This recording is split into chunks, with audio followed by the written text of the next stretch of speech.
Hey, how are we doing out there? Really interesting.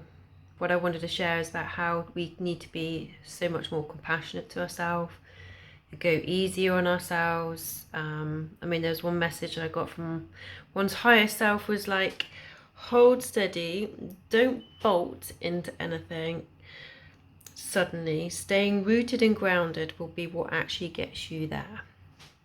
Which is quite interesting because patience isn't always my virtue. And also being the year of the horse, I expect everyone's thinking, yep, everything's going to just suddenly change and it's going to be great and we're going to move forwards.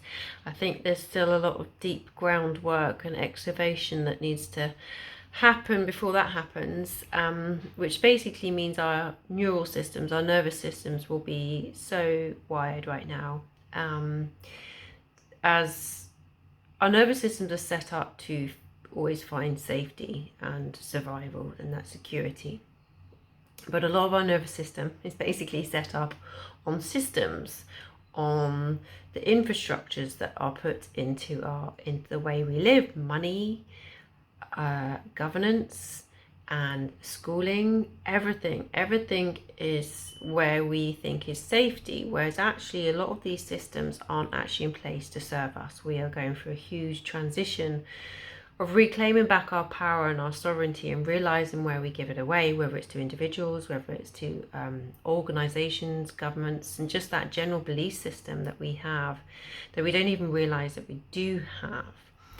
And so I just wanted to read something out that I just wrote about how we really are going through that process and really recognizing what our nervous systems are going through. And a lot of us will be in this fight, flight, freeze, fawn, or friend. We literally won't be in what we call the parasympathetic, which is rest, digest. And then when we look at the collective, what's happening, we're going to be hugely impacted by this and what's going on if we're not careful.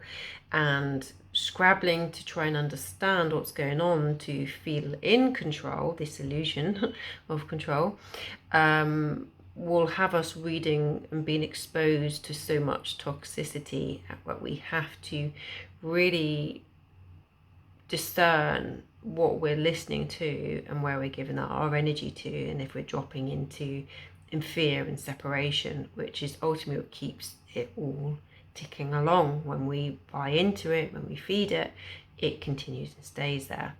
And the big shift is actually for us to remember our power, to remember who we all are as a collective, the unity, and that separation is the illusion that we're all feeding into.